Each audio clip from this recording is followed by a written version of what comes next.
tous et bienvenue à chacun d'entre vous. C'est un plaisir pour moi de vous accueillir ce matin en ligne pour notre culte. Je vous rappelle que les cultes ont recommencé en présentiel. Vous pouvez vous inscrire sur l'adresse qui s'affiche en bas de l'écran. Ce matin, nous allons avoir un moment d'adoration suivi d'un message du pasteur Daniel Thévenet.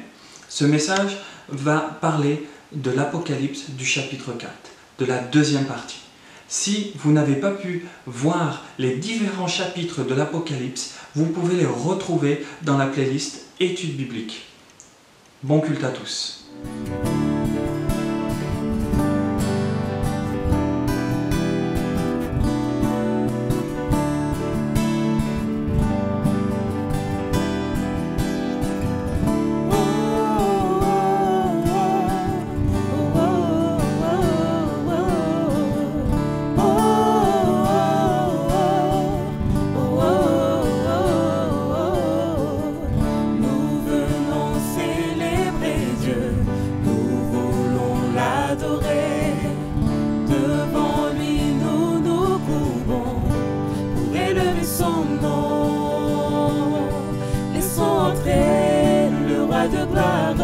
Acclamons-le, Dieu de victoire, il est vainqueur, faisons-lui place, il est roi et Seigneur.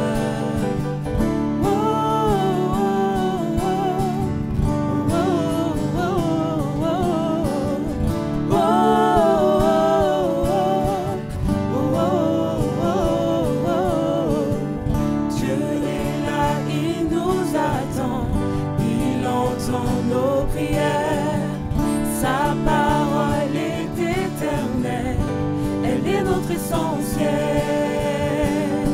Laissons entrer le roi de gloire, acclamons-le, Dieu de victoire, il est vainqueur, faisons-lui place, il est roi et Seigneur.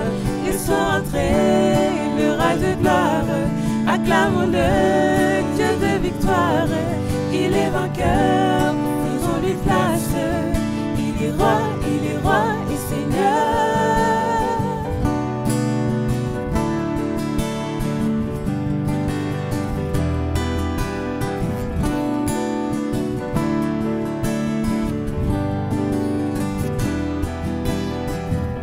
Accueillons notre Dieu, il est le merveilleux, glorieux, majestueux. Accueillons notre Dieu, il est le merveilleux, glorieux, majestueux. Laissons entrer le roi de gloire, acclamons-le, Dieu de victoire, il est vainqueur, faisons-lui place, il est roi et Seigneur. Laissons entrer le roi de gloire, acclamons-le, Dieu de victoire, il est vainqueur, faisons-lui place, il est roi et Seigneur.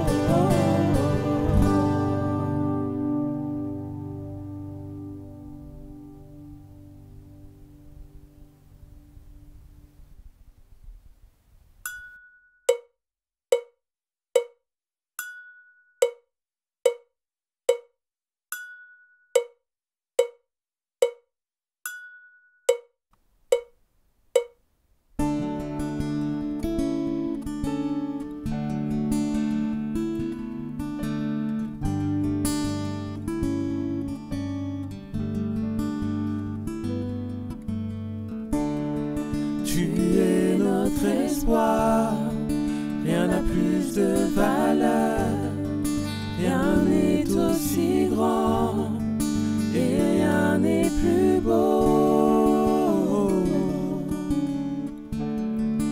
que ta présence.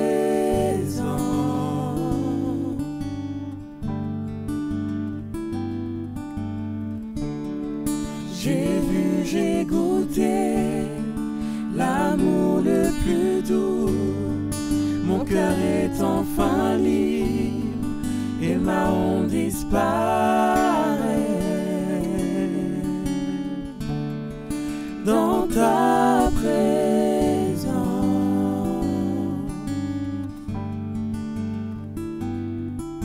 Saint-Esprit, tu es le bienvenu.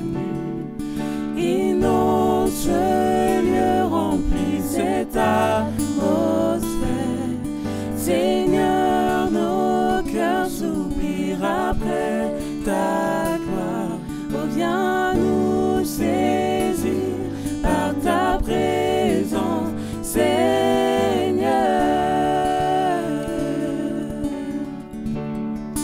Par ta présence,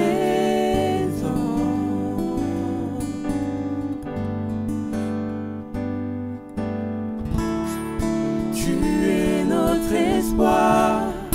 Rien n'a plus de valeur, rien n'est aussi beau et rien n'est plus grand que ta présence.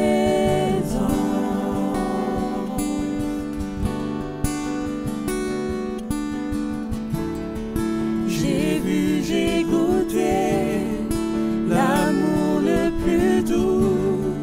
Mon cœur est enfin libre et ma honte disparaît.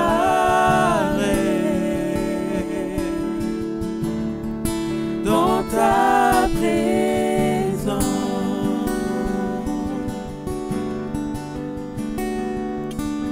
Saint-Esprit, tu es le bienvenu.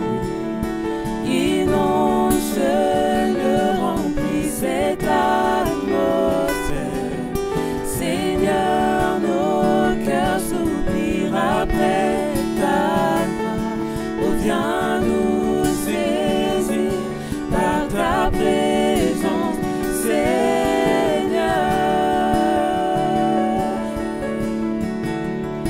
Par ta présence,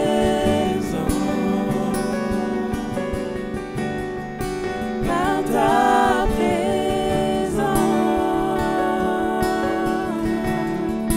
par ta présence.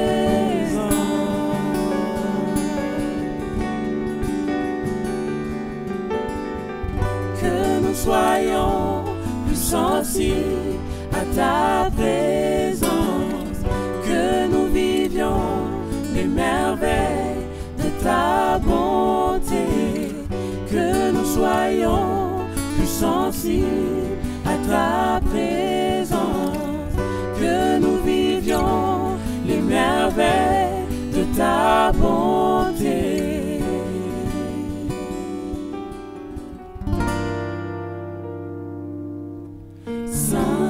Saint-Esprit, tu es le bienvenu.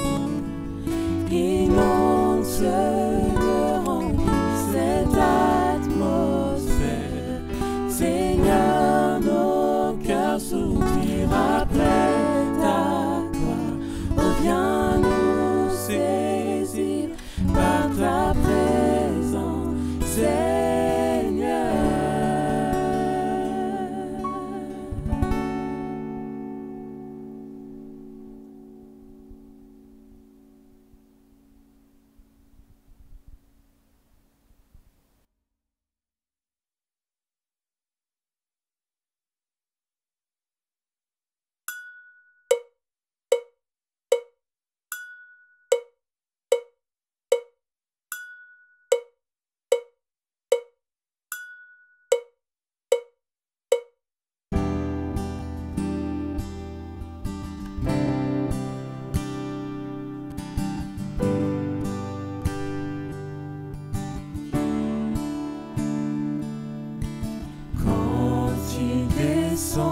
tout s'arrête, il y a transfert entre ciel et terre. Quand il descend, l'atmosphère change, il y a transfert entre ciel et terre. Le Saint-Esprit est là. Le Saint-Esprit est là. Le Saint-Esprit est là. Le Saint-Esprit est là. Les maladies s'enfuient, les aveugles voient, les paralytiques sautent de joie, les stériles enfants, les sourds entendent par sa puissance, par sa puissance.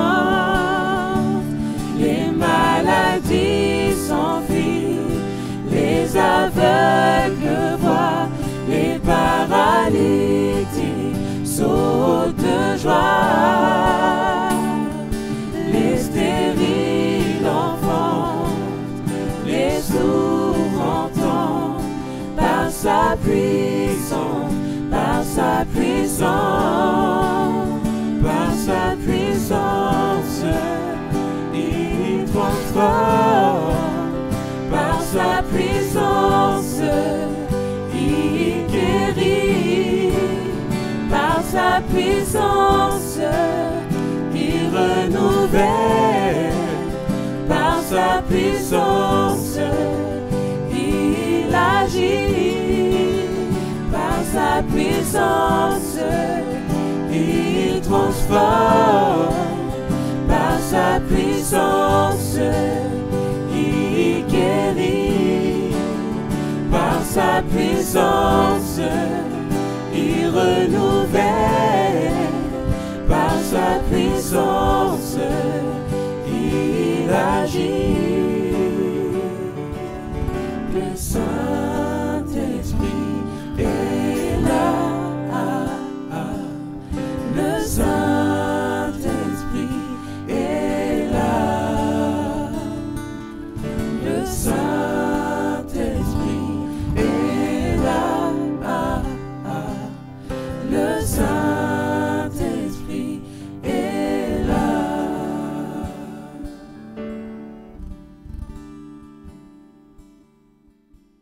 Après cela, je vis une porte ouverte dans le ciel, telle une trompette. La première voix que j'avais entendue, je fus saisie par l'Esprit. Il y avait un trône dans le ciel, et sur ce trône, quelqu'un était assis. Celui qui était assis avait l'aspect d'une pierre de jaspe et de sardoine, et le trône était entouré d'un halo qui avait l'aspect de l'émeraude. Autour du trône, 24 trônes. Sur ces trônes, 24 anciens, habillés de vêtements blancs. Sur leurs têtes, des couronnes d'or. Du trône sortent des éclairs, des voix, des tonnerres. Devant le trône brûlent 7 lampes ardentes, qui sont les 7 esprits de Dieu.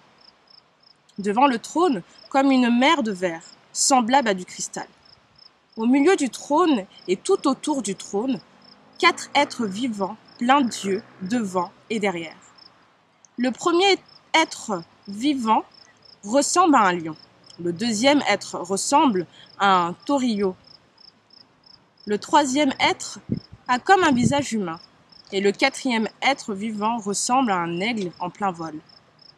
Les 4 êtres vivants ont chacun 6 ailes, et ils sont pleins d'yeux, tout autour et au-dedans. Jour et nuit, ils ne cessent de dire « Saint, Saint, Saint est le Seigneur Dieu, le Tout-Puissant, celui qui était et qui est et qui vient. » Et chaque fois que les êtres vivants donnent gloire, honneur et action de grâce à celui qui est assis sur le trône, à celui qui vit à tout jamais, les 24 anciens tombent aux pieds de celui qui est assis sur le trône, se prosternent devant celui qui vit à tout jamais et jettent leur couronne devant le trône en disant « Tu es digne, notre Seigneur, notre Dieu, de recevoir la gloire, l'honneur et la puissance, car c'est toi qui as tout créé, c'est par ta volonté que tout t'étais, et tout a été créé. Chers amis, bonjour. C'est un plaisir de se retrouver autour de ce livre un peu mystérieux, mais que je veux vous montrer sous un jour peut-être plus fidèle à son objet, puisque le mot Apocalypse veut dire révélation, et aussi une révélation particulière, puisqu'il s'agit de la révélation de Jésus-Christ, Jésus Seigneur des Seigneurs, Jésus Seigneur sur l'Église, Jésus Seigneur de l'histoire de l'humanité, Jésus le Seigneur qui s'est incarné, qui est mort et qui est ressuscité, Jésus qui procédera au jugement et à la restauration de toutes choses. Nous en sommes au chapitre 4 de l'Apocalypse. Nous n'avons pas terminé, je n'ai pas terminé ce que j'avais commencé la dernière fois, et j'aimerais retirer de ce chapitre encore 3 points importants. Le premier point, il est tiré sur notre posture, notre position. En effet, l'Apocalypse est un livre qui nous décrit comme un manuel sur l'adoration. Partout, il y a de l'adoration. Et plus nous nous approchons de Dieu et de son trône, les êtres qui sont les plus proches de Dieu ne font que adorer, c'est-à-dire qu'ils sont dans une admiration perpétuelle de Dieu. Et celui qui est assis sur le trône, donc c'est Dieu, il est assis, mais aussi les 24 vieillards sont assis sur des trônes. Et nous avons vu que les 24 vieillards représentent le peuple de Dieu réuni de l'ancienne et de la nouvelle alliance, réunis dans la personne et l'œuvre de Jésus-Christ. Et donc être assis, ça veut dire qu'on est confortable, et cela nous amène dans cette notion du repos de Dieu, ou du Shabbat de Dieu. L'Épître aux Hébreux, chapitre 4, verset 9, nous dit « Il y a donc un repos de sabbat réservé au peuple de Dieu ». Ça va être mon premier point. Le deuxième point, ce sera notre réaction lorsqu'on vit dans la conscience et dans l'admiration du trône de Dieu. Et nous allons toucher un mot sur la crainte de Dieu. Qu'est-ce que ça veut dire, craindre Dieu? Et puis enfin, il y a ces êtres qui sont les plus proches de Dieu et qui, jour et nuit, sans cesse, sont en train d'adorer et de dire à Dieu, tu es saint. Alors, qu'est-ce que c'est que ce repos? Paul dit que nous sommes assis dans les lieux célestes avec Jésus-Christ. L'Épître aux Hébreux donc dit, il y a un repos de sabbat réservé pour le peuple de Dieu. Car celui qui entre dans le repos se repose de ses œuvres, comme Dieu s'est reposé des siennes. Empressons-nous donc d'entrer dans le repos de Dieu. D'abord, au point de vue étymologique, le mot repose, là, le mot Shabbat, veut dire aussi se reposer, mais cesser, mettre un terme. Ça veut dire s'arrêter, marquer une limite. Dieu a œuvré pendant 6 jours, 6 périodes, parce que nous sommes là dans un langage symbolique, et le 7e jour, nous est dit, il se repose. Ça ne veut pas dire qu'il dort, ça ne veut pas dire qu'il ne fait rien, mais que tout a été déclaré, tout a été fait, et tout est préparé. Donc il vit constamment dans ce repos. La Bible nous dit que ce repos, eh bien, il nous fait penser au repos, à un repos particulier, où Dieu nous demande d'entrer. Ce qui est assez remarquable, c'est qu'on pourrait dire que Dieu s'arrête au bout du 6e jour. Sabbat, le repos, ça veut dire s'arrêter. Donc il s'est arrêté. Il y a un moment où il faut savoir s'arrêter. Donc il dit, il faut qu'on se repose. Dieu se repose de ses œuvres. Comme il s'est arrêté, nous devons aussi entrer dans ce repos, c'est-à-dire dépêchez-vous d'arrêter. Arrêter quoi? C'est comme un paradoxe puisqu'il est dit, mettez-vous la pression, une pression forte, pour vous reposer, dépêchez-vous d'entrer dans ce repos. Dieu n'était pas fatigué, mais il y a fallu un jour que cela s'arrête. Dieu se tient donc dans le 7e jour. D'autres mots, ces 6 premiers jours peuvent nous faire penser à tout ce que nous faisons, à nos efforts pour nous approcher de Dieu, pour le servir, pour lui être fidèle, etc. Donc ces 6 premiers jours représentent mes œuvres. Et là, Dieu dit, il faut que tu t'arrêtes. Il faut que ça s'arrête. Pourquoi il faut s'arrêter? Dans le chapitre 2 de l'Apocalypse, au verset 26, Jésus dit À celui qui gardera jusqu'à la fin mes œuvres, je lui donnerai autorité sur les nations. Celui qui gardera mes œuvres, c'est-à-dire les œuvres que Christ a accomplies, notamment depuis son incarnation jusqu'à la croix, et y compris la résurrection. Nous sommes donc invités à cesser de nous reposer sur nos 6 jours à nous, c'est-à-dire tout ce que nous pouvons faire, pour entrer dans les œuvres que Jésus a faites. Ce Jésus qui, à la croix du Calvaire, dit « Tout est accompli ». Ce repos est donc quelque chose que nous pouvons vivre. C'est un climat, un état d'esprit qui est tranquille et qui est une libération merveilleuse, puisque je suis appelé à arrêter de me reposer sur ce que je fais. Ce que je fais pour Dieu, eh bien, n'est pas suffisant, n'est pas nécessaire pour que je puisse avancer dans ce repos. Je ne peux pas bâtir cette tranquillité, cette sécurité sur ce que j'ai fait pour Dieu. La Bible nous dit que Dieu n'est pas oublieux, et un jour il nous récompensera de ce que nous aurons fait pour lui. Mais la question ici, pour vivre dans le repos, qui n'est pas un oreiller de paresse, mais qui est une dynamique, qui est une force, qui vient de ce que je ne me repose plus sur ce que je suis, sur ce que je fais, mais je me repose sur Jésus et sur ses œuvres. Et là, le Seigneur dit, je donnerai une autorité. Donc, je suis appelé à arrêter de me reposer sur moi-même. Et ça, c'est une grande libération, parce que ce que je fais ou je ne fais pas, ce que je fais de bien ou pas bien, eh bien, aux yeux de Dieu, ce n'est pas cela qui va me permettre de vivre dans la paix.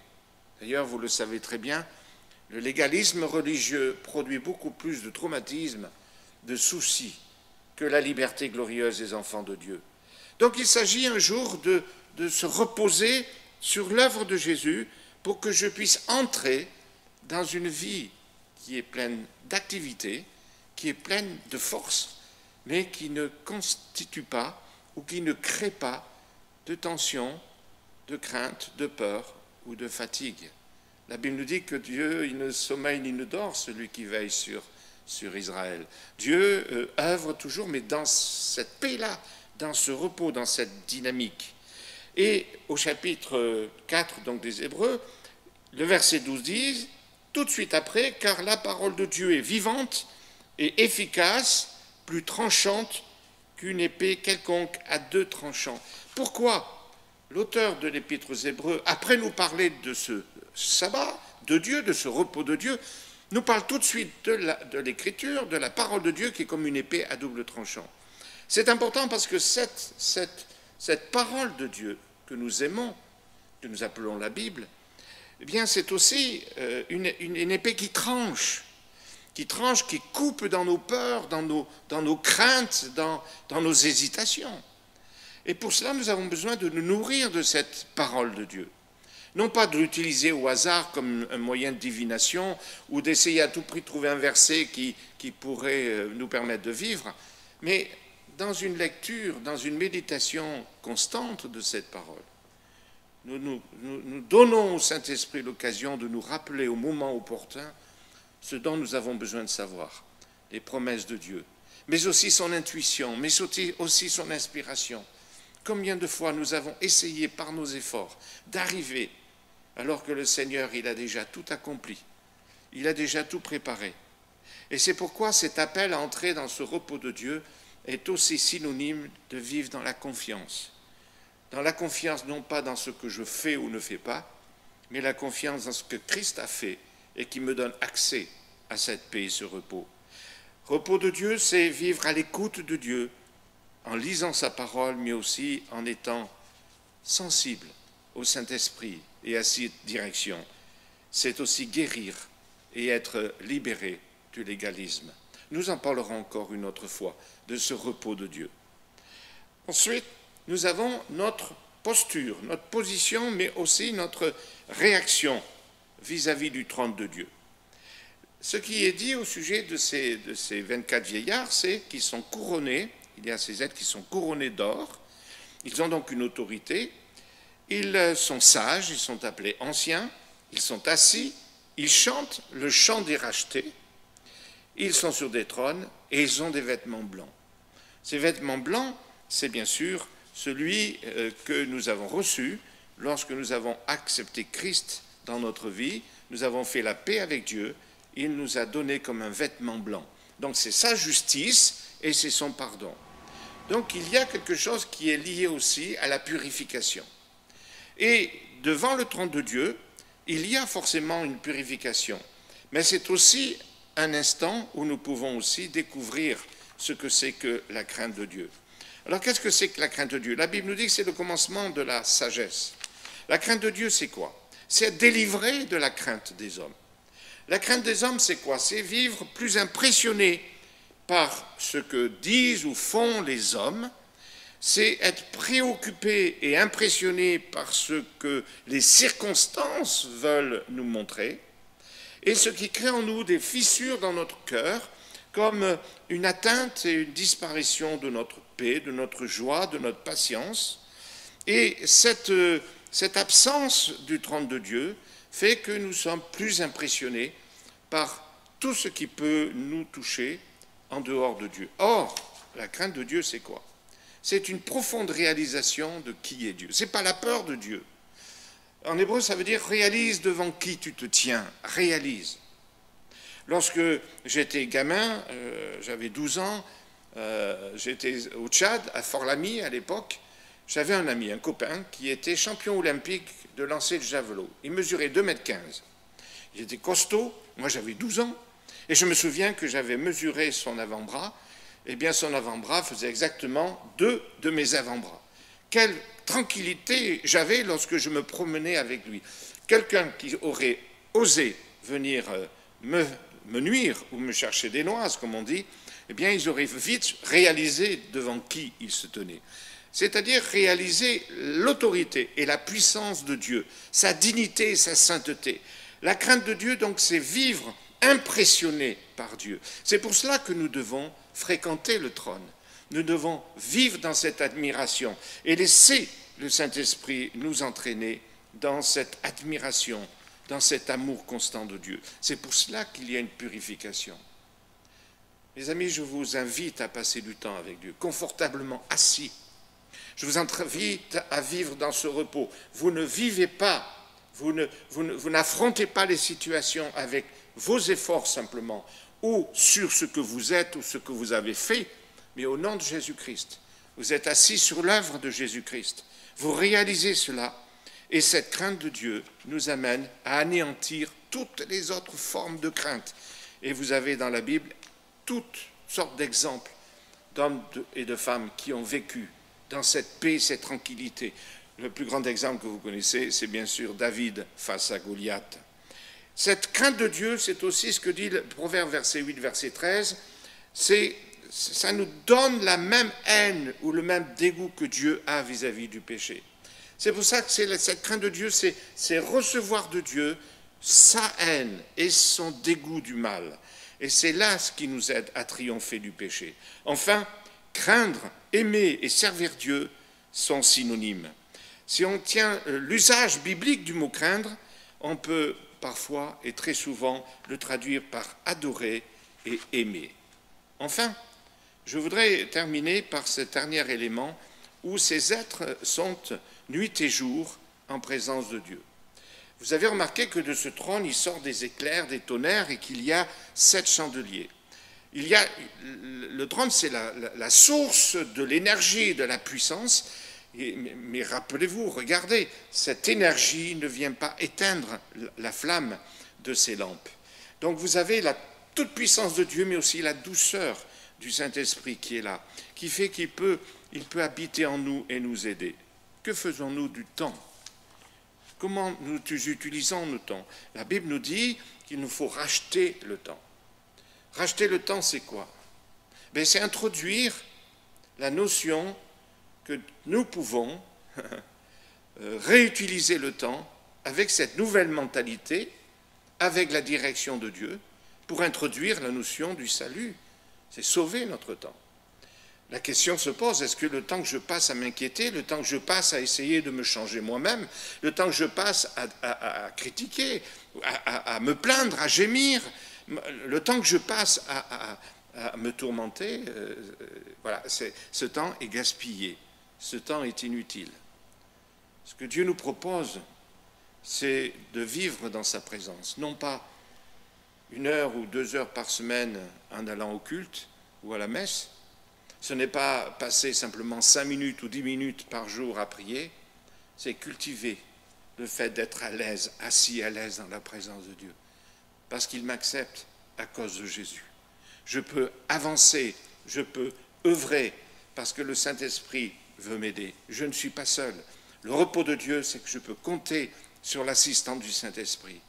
Et alors là, je rachète le temps que je passe avec mes enfants, avec mon épouse, le temps que je passe dans mon travail peut être imprégné de cette réalisation du trône de Dieu. Et là, je vis dans la paix, je vis dans la tranquillité. Aujourd'hui, je suis vraiment fâché devant tous ces gens qui parlent de l'Apocalypse en ne retenant qu'une glorification du dragon ou de bêtes ou de monstres, au lieu de glorifier celui qui est l'agneau de Dieu. Et ça va être le sujet de notre prochain message sur le chapitre 5 de l'Apocalypse. C'est pour ça que je reviens à cette invitation de l'Épître aux Hébreux. Faites tous vos efforts, efforcez-vous, non pas de gagner le salut, non pas de gagner l'affection de Dieu, il vous aime, non pas de gagner par vos efforts, par votre argent, par vos jeûnes et prières, gagner la faveur de Dieu, elle est déjà acquise à cause de Jésus. Donc je me repose là-dessus, je vis dans la paix, je ne vis plus dans la culpabilité, je ne vis plus dans la honte, je ne vis plus dans la frustration, je suis à l'aise parce que je suis assis avec Christ dans les lieux célestes. Et il me donne la force d'affronter les difficultés de la vie. Il me donne la force d'affronter les choses qui devraient m'accabrer, qui devraient m'inquiéter. Je rachète le temps. Je le rachète par l'amour de Dieu qu'il a manifesté en Jésus-Christ et que le Saint-Esprit me permet de vivre jour après jour. Que Dieu vous bénisse.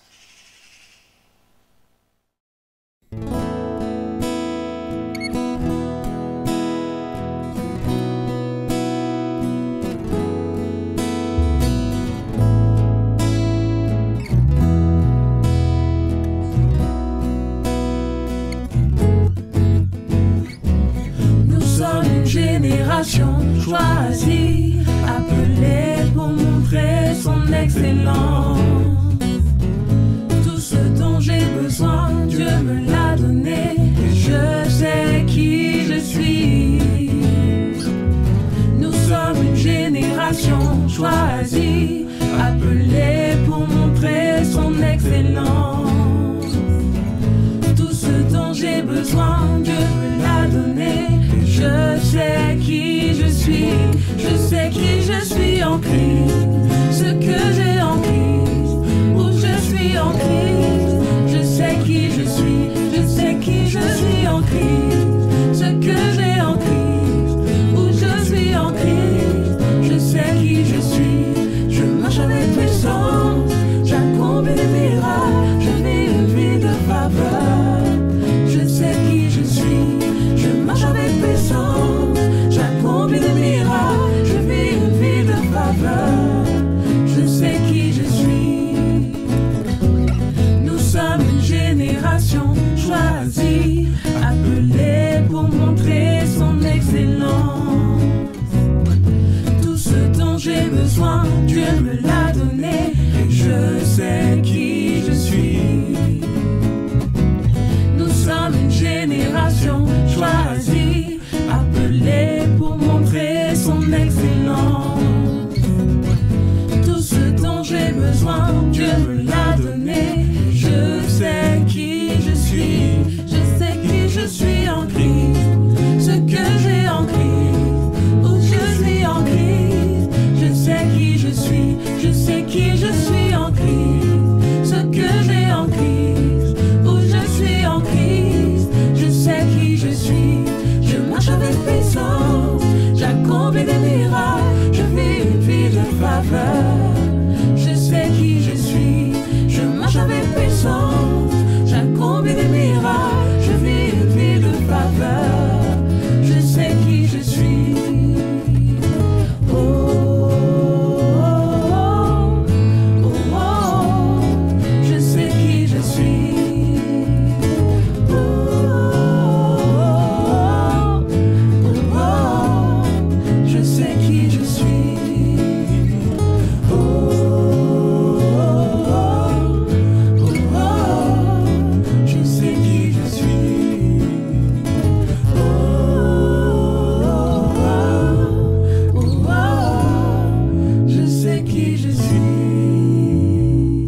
Notre culte touche à sa fin.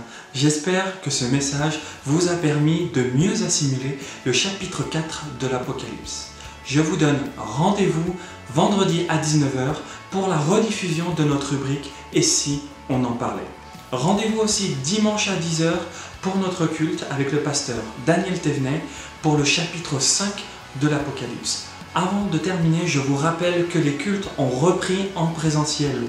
Vous pouvez vous inscrire sur l'adresse qui s'affiche en bas de l'écran. N'hésitez pas à aller vous inscrire. Il ne me reste plus qu'à vous souhaiter un excellent dimanche et surtout une bonne semaine à tous.